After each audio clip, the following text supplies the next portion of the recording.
What's up, guys? My name is Sebastian Stratman. I hope you guys are having a great day and will continue having one. This video is not about the Q60 or the VR30. This is actually about a 2004 Toyota 4Runner that I just picked up.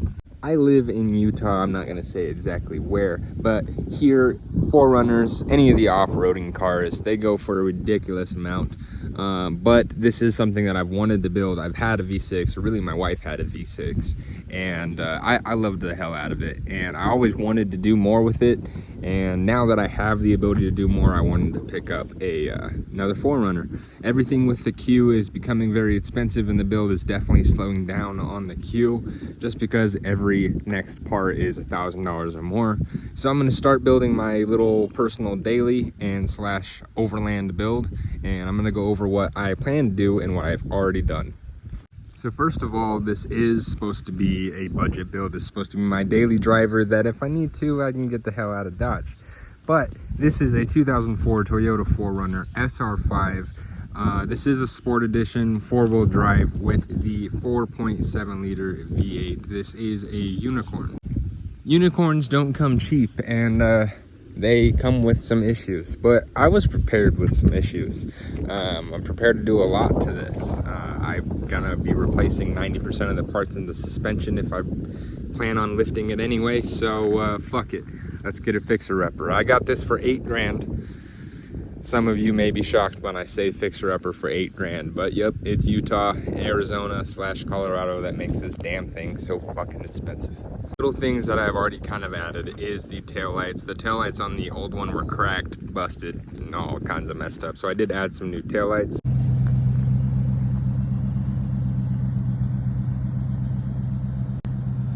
We were still in the back. It did come with a pretty shitty, I guess, spare tire mount, because the spare tire underneath it is gone.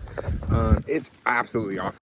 You can't open the lift gate with the spare tire on there, and already I was an In-N-Out drive-through. BMW came up and actually hit my tailgate with how far it is sticking out. So I'm not a big fan of that. So I will be taking it out, but of course, the previous owner locked it, so I'll have to drill it out. When I say fixer-upper, I mean it. I mean, this is coming in the mail already. They bought it before I actually bought the car. So as soon as that gets in, I guess I'll install it or they'll install it. I don't know how they want to do it. Either way, I don't really care. The window also does not roll down, but the actuator, again, has been ordered from them. By them, I mean the person I bought it from. All right. So inside, I got a shit ton of car parts. Already pretty much loaded up on everything I'm gonna do for the first stage. But that would be rear control arms, trailing arms. I got the Rough Country 3-inch lift. This is the shock version. I'm not doing pucks. And I have some power steering lines. I already did headlights. I'll show the headlights up front. Timing belt kit, because this is a timing belt, as well as a water pump. Motor mounts, a few other goodies, but everything to just get this back in daily drivable shape. I did get a head unit, if I can find it. It's right here, but this does come with the JBL system. I thought this was such a great thing when I bought the car. Like, fuck, I have the highest trim 4Runner. That's pretty dope. No, it's not, because there's a fucking amp in the door that makes it a bitch when installing head units. So I had to order a special wiring harness, but this will have Apple CarPlay and all that soon enough. This is also part of the power steering rack. I believe these are tie rods, and the tie rod ends. Just doing them for safety, plus the driver's side is kind of cut in half, so needed to be done. Overall, the interior, though, very solid. As for seats, floors, stuff like that, the headliner has some scratches. I don't know what the fuck was going on with the previous owner, but it didn't bother me. Plus, I was sucking happy that this didn't have a sunroof. I hate sunroofs. I don't know about you guys, but I absolutely hate sunroofs, especially on an off-road car that might flip. It's just a bad idea. So I'm so glad it didn't come with a sunroof, so that's a plus for me.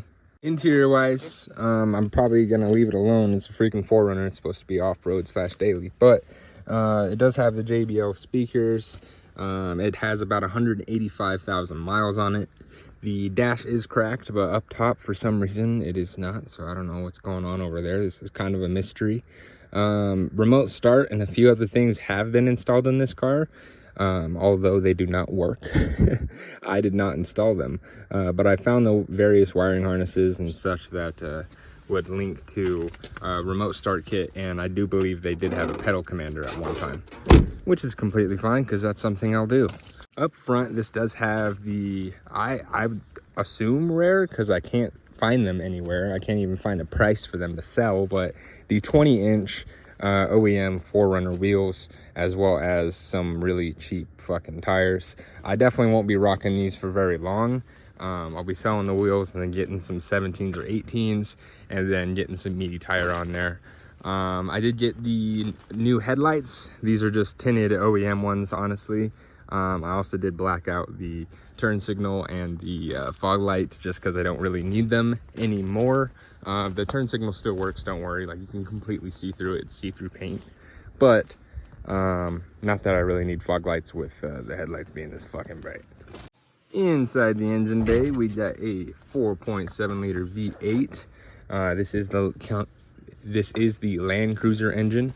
I was actually surprised about how clean this engine bay was. Like, I've worked on it quite a bit now, and I'll go into more detail. It's actually pretty clean. Surprisingly, the more I go into it, the more cleaner it gets. It's really something where you look at on the outside, it looks really rough, but you get on the inside, it looks like it was taken care of. The brake fluid is clean. The coolant is clean. The power steering fluid could use a little bit of help. The oil was clean when I bought it. Transmission fluid was clean.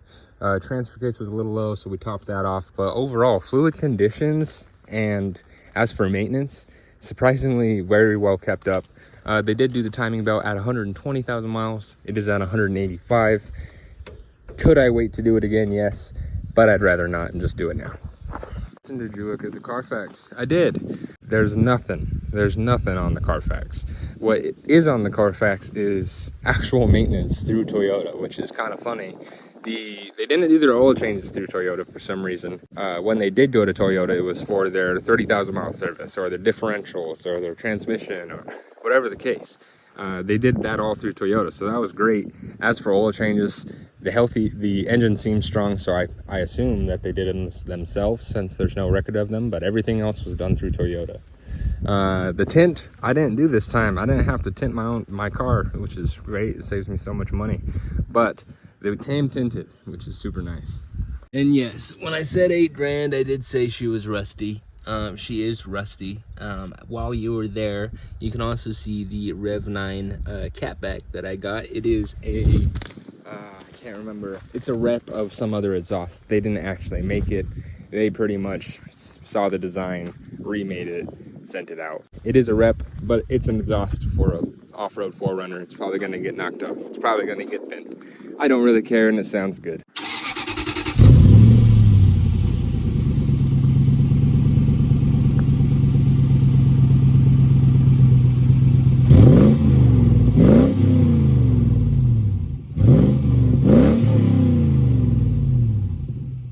But anyway, guys, this is the introduction to my 4Runner. Obviously, I'm going to be doing all kinds of stuff to it, so stay tuned, keep watching. Now I have the 04 4Runner and also the Q60 build. Don't worry, I'm not stopping the Q60 at all. I definitely still have it. It's just, I can't produce as many videos as I want because of how expensive car parts are. So I got this bad bitch. Anyway, I hope you guys have a great one and continue having one. Peace. Looks pretty good to me. There is the right one. Go ahead.